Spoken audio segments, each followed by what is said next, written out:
Sejam todos bem-vindos a mais um encontro virtual do Centro Espírita Jesus e Kardec. E agora, elevando nossa mente e nosso coração ao mais alto,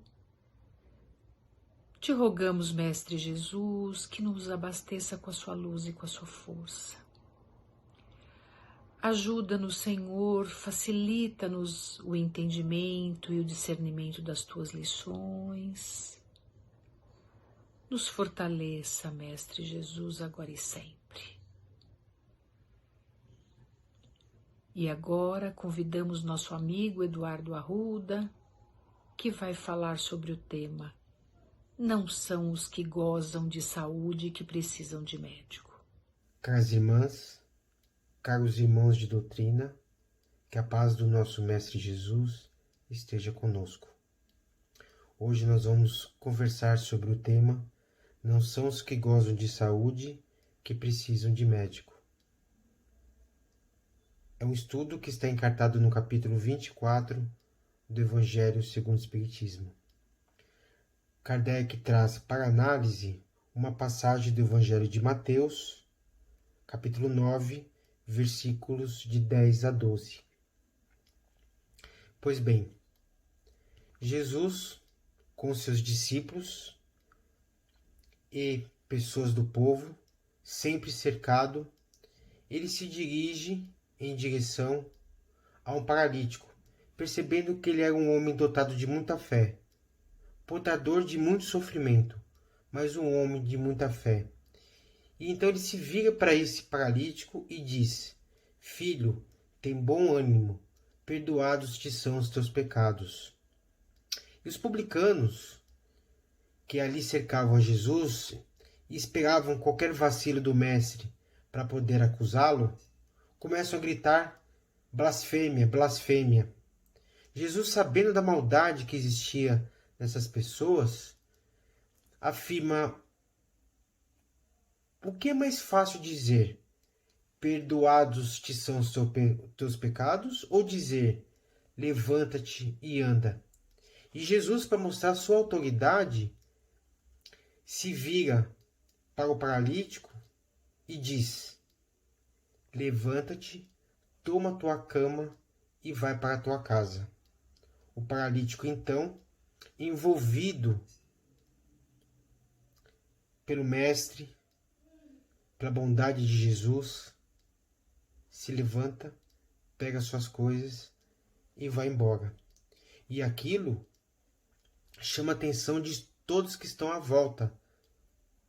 Ficam maravilhados com a cura do paralítico e com a ação do Mestre Jesus. Então Jesus se dirige a um coletor de impostos que ali se encontrava.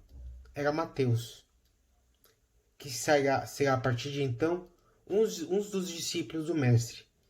E Mateus convida Jesus e os seus amigos fariseus, publicanos e aqueles que estavam naquele momento para ceiar em sua casa. E o Evangelho de Mateus continua da seguinte forma: E aconteceu que, estando Jesus assentado à mesa numa casa, eis que, vindo muitos publicanos e pecadores, se assentaram a comer com ele e com seus discípulos. E vendo isto, os fariseus diziam a seus discípulos: Por que come o vosso mestre com os publicanos e pecadores? Mas ouvindo-os, Jesus disse: Os sãos não têm necessidade de médico, mas sim os enfermos. Então vamos compreender essa cena narrada no Evangelho de Mateus. Mateus convida várias pessoas para cearem juntamente com Jesus em sua casa. Convida seus amigos, os seus amigos de religião e de sociedade, os fariseus, que eram a estirpe mais elevada do judaísmo. Os fariseus eram os sacerdotes, eram os juristas, os juízes, os melhores comerciantes, representavam efetivamente, o poder mais elevado de Israel. E Jesus traz para esse banquete todas aquelas pessoas que os fariseus tinham uma aversão. Os pecadores, que eles consideravam os pecadores, os doentes, aquilo que se chamava de pessoas de má fama. E então o banquete é formado exatamente por todo esse tipo de pessoa. Os ricos, os cultos, os sacerdotes, os fariseus. Mas ao mesmo tempo, os estrupiados, as pessoas com dificuldade, as pessoas que sofriam muito. Todos reunidos no mesmo ambiente. E os fariseus, que acreditavam que faziam parte de privilégios divinos, se voltam para os discípulos, para Mateus e questiona: o teu mestre Jesus, ele costuma ficar com essas pessoas de má fama? Então Jesus, ouvindo aquela crítica ácida, responde: os sãos não têm necessidade de médico, mas sim os enfermos. Guardadas as devidas proporções, é como se, por exemplo, na nossa casa espírita, pessoas tidas como má fama na atualidade adentrassem para ouvir uma palestra e algumas pessoas se voltassem para os trabalhadores da casa e falar: nossa, vocês vão permitir que essas pessoas participem da palestra, do passe? São pessoas de má fama. E a resposta de Jesus, certeira, que os sãos não têm necessidade de médico, mas sim os enfermos. Aqui parece uma obviedade Jesus dizer que somente aqueles que estão doentes é que precisam de médico. Mas nada que Jesus coloca é óbvio. Nós que precisamos melhorar o nosso conhecimento e nos servir do conhecimento dos espíritos superiores para trazer a exata compreensão dos ensinamentos de Jesus. Afinal de contas, o que é saúde? O que é doença?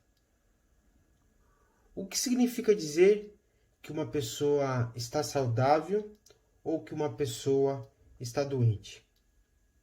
A questão da saúde sempre foi discutida desde os primórdios da humanidade, desde a antiguidade.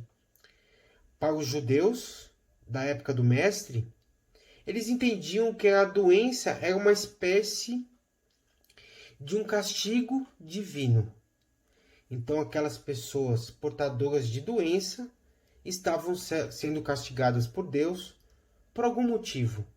Então, existia uma relação entre doença, religião e castigo.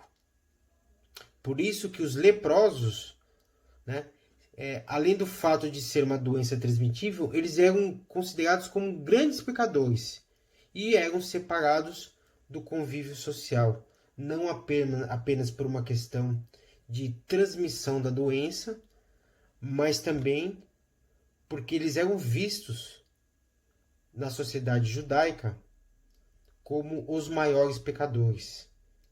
Daí porque o Vale dos Leprosos. E tantas outras doenças, que existiam na antiguidade por ignorância e por deficiência de conhecimento, eram consideradas incuráveis e exatamente por conta disso eram entendidas como castigo de Deus. Foram os gregos que realmente deram uma outra visão em relação às doenças. Para os gregos, saúde significava que os nossos órgãos estavam funcionando de forma harmônica. E veja que este conceito subsistiu até poucos anos atrás. Então, uma pessoa saudável é aquela pessoa que os seus órgãos funcionam corretamente e harmonia. E a doença é exatamente a desarmonia de alguma parte do nosso corpo. Mais recentemente, a questão da saúde mental foi também colocada nessa equação, o que demonstra uma melhora, porque a saúde do indivíduo não só é a saúde dos órgãos, mas é o bem-estar psicológico do indivíduo, ainda que, para a ciência materialista, a saúde mental provém do cérebro, mas já começa a reconhecer uma certa dualidade entre corpo, matéria e espírito. Oxalá isso venha a acontecer o mais breve possível. Mas voltando a esse conceito, saúde é a harmonia dos órgãos, doença a desarmonia de alguma parte do nosso corpo, ainda que seja do nosso cérebro. Será que esta saúde que Jesus afirma nessa passagem, será que ele queria tratar simplesmente da saúde física dos indivíduos? Claro que não. Claro que não. O conceito que Jesus traz nesta passagem é muito além da saúde do nosso corpo físico. E no livro O Consolador, psicografia do nosso querido Chico Xavier e autoria do nosso querido irmão Emmanuel, traz um conceito de saúde a que Jesus se referia nessa passagem. É na questão 95 do livro Consolador. Pergunta ao Emmanuel: em face dos esforços da medicina, como devemos considerar a saúde? Emmanuel responde: para o homem da terra, a saúde pode significar o equilíbrio perfeito dos órgãos materiais. Aqui Emmanuel repete, a visão desde a antiguidade da saúde. Mas ele continua: para o plano espiritual, todavia, a saúde é a perfeita harmonia da alma, para a obtenção do qual, muitas vezes, há necessidade da contribuição preciosa das moléstias e deficiências transitórias da terra. Vejam só que interessante. Quando nós desejamos saúde para o indivíduo, nós ainda mantemos aquela concepção materialista e que vem desde a antiguidade, que é exatamente o equilíbrio perfeito dos órgãos materiais. Porém, segundo a colocação do mestre, e com a lente da doutrina espírita, há um outro tipo de saúde, a saúde espiritual, a saúde do espírito. E essa saúde não é apenas a questão do nosso órgão físico, não, mas é a perfeita harmonia da alma. Ou seja, para os espíritos, um indivíduo saudável, um espírito saudável é aquele espírito que vibra, que se harmoniza com Deus, que está de acordo com a harmonia celestial, que está para e passo dos ensinamentos de Jesus. Então, um indivíduo que está desta forma, em harmonia com a espiritualidade superior, é um espírito saudável, independentemente do seu corpo físico. Ainda que ele tenha um corpo em que seus órgãos estão desarmônicos, não estão funcionais, ou seja, estão doentes, se sua alma, se seu espírito está de acordo com as leis divinas, com a consciência tranquila, se o indivíduo é uma pessoa que faz o bem, deseja o bem, trabalha para o bem, ele é um indivíduo saudável. E Emmanuel continua: muitas vezes há necessidade da contribuição preciosa das moléstias e deficiências transitórias da terra. O que o Emmanuel está querendo dizer aqui? Que quando nós nos deparamos com as vicissitudes da vida, e aqui ele não se refere apenas às desarmonias dos órgãos materiais, mas às vicissitudes, às dificuldades, às complicações, às dores, os sofrimentos que nós passamos, Emmanuel diz que são instrumentos para que nós conquistemos a saúde da alma. Então, as dificuldades, as doenças, são instrumentos, desde que a gente assim o considere e reconheça, são instrumentos, são alavancas para a evolução do indivíduo, para que ele conquiste a sua saúde espiritual, independentemente das condições do seu corpo físico. Muitas vezes o indivíduo está saudável fisicamente, os seus órgãos funcionando perfeitamente, porém a sua alma está muito doente. E vejam que todos nós um dia iremos morrer. É um rio que se atravessa sozinhos. Deixaremos o nosso corpo para trás, o nosso corpo físico. Então, a saúde espiritual tem uma outra dimensão, uma dimensão muito superior que a saúde física. Isso não quer dizer que nós não devemos cuidar do nosso corpo, claro, é o nosso instrumento de trabalho enquanto estamos aqui encarnados. Mas nós devemos ver qual que é a nossa verdadeira prioridade. Se é simplesmente a saúde do corpo físico ou a saúde espiritual.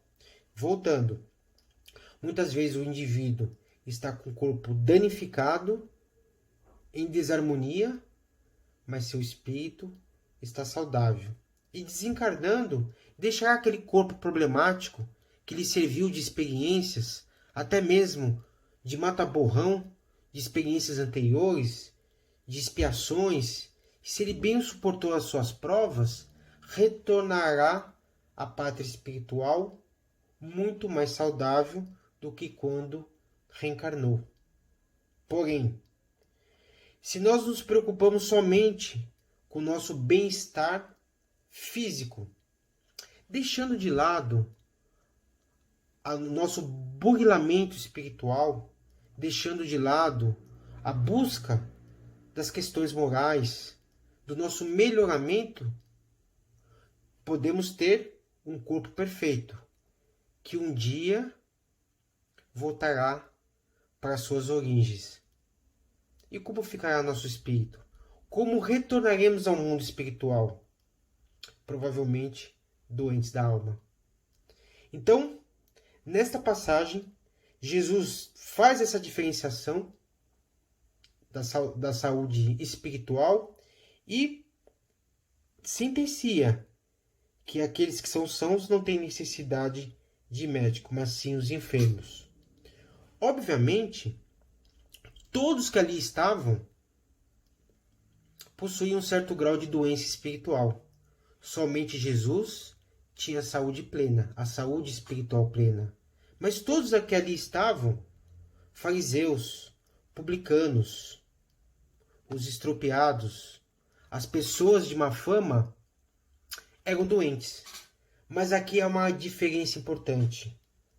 Aquelas pessoas que já estavam num processo de reconsideração de suas atitudes em decorrência das suas moléstias, das suas deficiências, já estavam mais próximos da cura.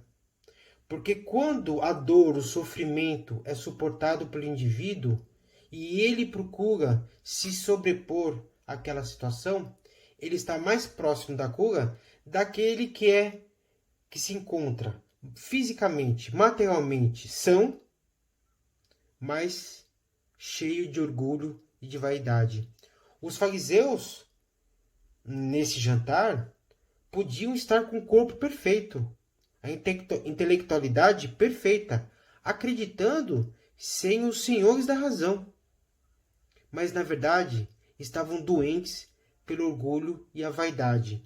Já aqueles que estavam sofrendo e estavam à procura de Jesus, e estavam ali por conta de Jesus, e queriam ouvir a sua palavra, estar próximo do Mestre, modificar suas ações, procurar o consolo, estes estavam mais próximos da cura. Então, minhas irmãs, meus irmãos, quando nós vemos essas moléstias, nós devemos analisar não apenas sob o aspecto da matéria, mas também sob o aspecto da espiritualidade superior. Procurar compreender que são ferramentas, muitas vezes necessárias, que Deus nos dá para que a gente possa repensar nossos valores e mudarmos de atitude. É o mesmo que ocorre, de certa forma, com a questão da mediunidade. Nós sabemos que a mediunidade é uma ferramenta evolutiva do ser humano. Médiuns são todos aqueles que servem de intermediários entre o mundo espiritual e o mundo físico. Todos nós podemos nos chamar de médiuns, mas aqueles que são médiuns ostensivos, né? Que Kardec então chama de que são médiuns ostensivos. Estes indivíduos, né, possuem essa ferramenta. E para que eles possuem essa ferramenta? Porque a espiritualidade concede essa ferramenta exatamente para alavancar o progresso espiritual do indivíduo. Porque é uma oportunidade que ele possui, tendo contato com a espiritualidade, de refletir e repensar os seus valores. Muitas vezes quebrar uma cadeia trazida pela materialidade, da negação da divindade e do mundo espiritual. Então, a mediunidade, esse contato com os espíritos, permite aos médiuns, né, uma facilidade para que eles compreendam a vida do mundo espiritual. Também é uma oportunidade, como a mediunidade está espalhada por toda a sociedade, é uma oportunidade que a palavra, as ações do mundo espiritual alcance a todos dentro da sociedade, sem qualquer privilégios, ricos e pobres. Então, a mediunidade permite essa posição, porque médiuns nascem em todas as camadas sociais. Então, a mediunidade é uma ferramenta importante. Muitas vezes se questiona como é que Deus, tão bondoso e misericordioso, que quer a evolução dos seus filhos, concede essa ferramenta, às vezes, para espíritos, pessoas difíceis, complicadas, incultas, ou até mesmo que fazem mau uso dessa ferramenta. É da mesma forma que nós repetimos essa passagem de Mateus, que os médicos são destinados aos doentes. Sendo a mediunidade uma ferramenta evolutiva, as pessoas que por algum motivo estão complicadas nesse seu caminhar, podem se utilizar da mediunidade como alavanca da sua redenção e retomar o processo evolutivo, muitas vezes estagnados por séculos e séculos. É claro que todos nós responderemos pelas nossas atitudes. E os médiuns responderão pelo mau uso dessa ferramenta. Todavia, é uma ferramenta importantíssima que Deus concede às pessoas, boas ou más. A ideia é sempre a mesma, de permitir que o homem, através do homem, possa retornar ao caminho do bem. A questão é: quanto nós estamos próximos da saúde ensinada por Jesus? Que possamos, todos nós, médios ou não,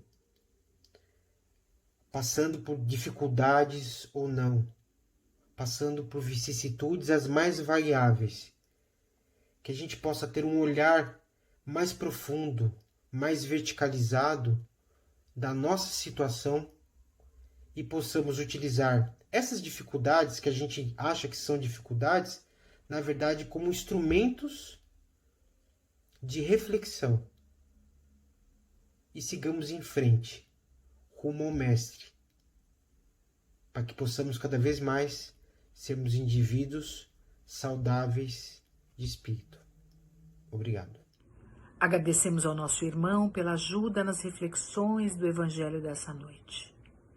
E elevando nosso pensamento ao alto, agradecemos ao Mestre Jesus pela tua ajuda e pelo teu amparo, e te pedimos que nos fortaleça sempre com sentimentos e atitudes mais nobres. Te agradecemos, Senhor, pela tua luz, te agradecemos, Senhor, pelo teu amor. Que assim seja.